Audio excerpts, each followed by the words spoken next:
नमस्कार प्रिय छात्र और छात्राएं, कुछ आपको विशेष जानकारी देनी है। ये वीडियो जो हमारी 80 की स्पीड से और 60 की स्पीड से दी गई है वो अनुपम टाइपिंग बुक से दी गई है, एक ही पैसेज पर। तो मेरा कहना है कि इस पैसेज का होमवर्क पहले करें और हमारे व्हाट्सएप पर भेजें, फिर मैं चेक करके आपको वीडियो के माध्यम से भेज दूँगा और फिर मिला करके आप इसके घर में प्रैक्टिस करें और फिर इसकी नकल आप कम से कम 10 बार लिखें। इसके बाद जो हमारी वीडियो डाली गई है 60 और 80 पर, इस पर टारगेट करें और इसी क्रम से आगे बढ़ते रहें। धन्यवाद। Ready, start. ग्राम पंचायतें जनतंत्रीय शासन व्यवस्था की पहली सीढ़ी है। प्रदेश सरकार का इस बात में गहरा विश्वास है कि जनता के लाभार्थ किसी भी योजना की शुरुआत जनतंत्र के बुनियादी ढांचे से होनी चाहिए। किसी भी योजना या कार्यक्रम की सफलता इस बात पर निर्भर करती है कि जनता का उसमें कितना विश्वास है और कहां तक उसका सहयोग और समर्थन मिल रहा है। इसी उद्देश्य से वर्तमान सरकार द्वारा ग्राम प्रधानों और ब्लॉक प्रमुखों के चुनाव, जो एक लंबी अवधि से किन्हीं कारणों से नहीं हो पाए थे, कराए गए। ग्राम प्रधानों का यह चुनाव, जिसमें लगभग 4 करोड़ 42 लाख मतदाताओं ने भाग लिया, गांव स्तर के बुनियादी जनतंत्र का संभवतः संसार का सबसे बड़ा चुनाव था, जो स्वयं में एक बड़ी चुनौती उपलब्ध हुई। ग्रामीण जनता की खुशहाली और ग्रामीण अर्थव्यवस्था को सुदृढ़ बनाने के उद्देश्य से 20 सूत्री कार्यक्रम और विशेष रूप से एकीकृत ग्राम विकास योजना की सफलता के लिए वर्तमान सरकार ने इन योजनाओं में ग्राम प्रधानों का सक्रिय सहयोग प्राप्त करने का निर्णय लिया तथा इन योजनाओं का लाभ पात्र और ज़रूरतमंद लोगों को मिले, ये सुनिश्चित करने के लिए शासन द्वारा यह निर्णय लिया गया है कि एकीकृत ग्राम विकास योजनाओं के लिए सही लाभार्थियों का चयन गांव सभाओं की खुली बैठकों में किया जाए।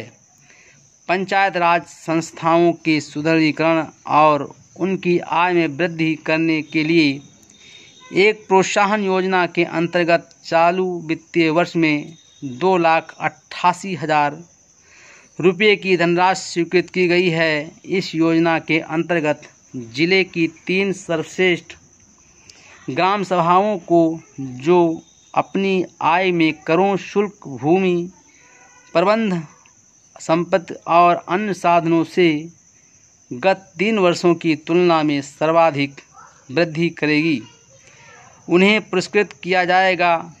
प्रथम पुरस्कार 3,000 रुपये, द्वितीय पुरस्कार 2,000 रुपये तथा तृतीय पुरस्कार 1,000 रुपये तक का होगा। भारत की सभ्यता एवं संस्कृति के विषय में यह बिना किसी विवाद के स्वीकार किया जाता है कि वह संयुक्त राज्य अमेरिका और पश्चिमी यूरोप के देशों की सभ्यता से बहुत पुरानी है। परंतु साथ ही साथ इसमें कोई संदेह नहीं कि आर्थिक दृष्टि से भारत एक अल्पविकसित देश है। भारत के प्राकृतिक संसाधन संपन्न हैं और उसमें विविधता भी है, लेकिन उसका समुचित विनियोजन होना बाकी है। भारत में अंग्रेजी शासन काल में यद्यपि अर्थव्यवस्था में कुछ परिवर्तन हुए हैं, तथापि यह निश्चित रूप से कहा जा सकता है कि इस देश का आर्थिक ढांचा मूलतः अविकसित है। नगरों में आर्थिक जीवन कुछ बदला हुआ नज़र आता है, परंतु उसका भारत की अर्थव्यवस्था पर व्यापक प्रभाव नहीं पड़ सका है। जी.के. रांगेड़कर के अनुसार भारतीय अर्थव्यवस्था के स्वरूप का अनुमान कुछ बृहद उद्योगों अथवा बम्बई, कलकत्ता, मद्रास या दिल्ली के व्यापारिक जीवन से नहीं लगाया जा सकता। 18वीं शताब्दी की समाप्ति तक भारत साम्राज्यवादी शोषण का शिकार नहीं हुआ था, इसलिए सामंती उत्पादन संबंधों के बावजूद भी ये देश ब्रिटिश भारत की तुलना में समृद्ध था। भारत की आर्थिक संस्थाएं, उत्पादन विधियां और तैयार वस्तुएं उस काल के किसी भी उन्नत देश की तुलना में नीचे स्तर की नहीं थी। भारत के आर्थिक विकास से प्रभावित होकर कार्ल मार्क्स ने लिखा था, हाथ करघों और चरखों तथा उन पर कार्य करने वाले हजारों बुनकर तथा जुलाहे भारतीय अर्थव्यवस्था की धुरी हैं। यूरोप में अनंत काल से इन भारतीय श्रमिकों द्वारा उत्पादित श्रेष्ठ सूती वस्त्रों का आयात होता रहा है और वहाँ से बदले में मूल्यवान धातुएं आती रही हैं।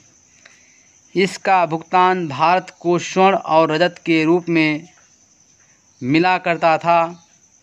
यह इस बात का प्रमाण है कि भारतीय अर्थव्यवस्था यूरोप के देशों से अच्छी थी, परंतु इंग्लैंड में औद्योगिक क्रांति हो जाने के बाद यूरोप में जो आर्थिक विकास का दौर प्रारंभ हुआ, तो ये देश विकास पथ पर अग्रसर होते ही गए।